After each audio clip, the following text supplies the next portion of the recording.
All right, let's turn now to Decision Desk 24. Presidential hopefuls are not slowing down amid the holiday. Former President Donald Trump kicking off his 4th of July weekend with a rally in Pickens, South Carolina. South Carolina, of course, a crucial early voting state. Here's where the most recent polling shapes out, with Mr. Trump still holding a major lead over the rest of the field. Other GOP hopefuls are also campaigning in early voting states this holiday week. Former Vice President Mike Pence is in Iowa, while Florida Governor Ron DeSantis and Senator Tim Scott will be in New Hampshire. Joining us now is Mychael Schnell, congressional reporter with our partners at The Hill. Thanks so much for being here. Thanks for having me, Brooke. All right, so the 4th of July holiday, a lot of people are at home right now enjoying time off, not these politicians. Yeah, no, Brooke, these politicians, these candidates, they are hitting the stump. They are getting out there and talking to voters, as you mentioned, particularly in those early states, in places like Iowa, New Hampshire, South Carolina.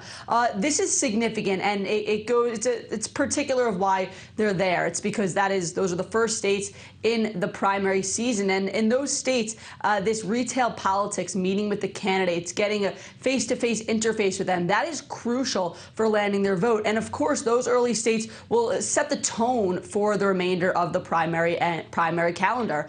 We're also seeing a number of candidates there because we're getting closer to that debate deadline with polling and fundraising numbers where they have to qualify for the debates. So no time off for campaign 2024 for these candidates. They are hitting the campaign trail this week. Yeah, no time off for them or for the voters even. I mean, how important is it for these candidates to be reaching those voters right now, even during a holiday week?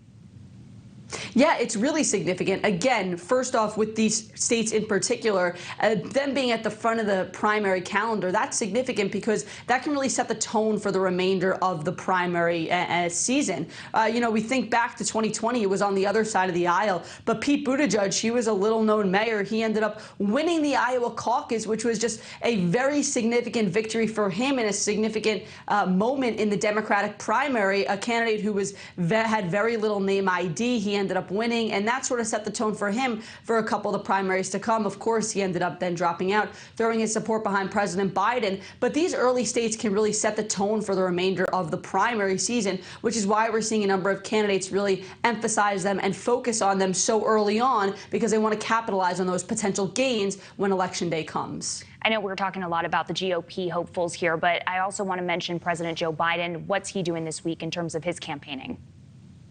Yeah, so I checked the schedule. It doesn't look like President Biden has any campaign events scheduled as of now. But look, he's coming off a very busy June. He had held a number of fundraisers before the end of that June campaign finance deadline.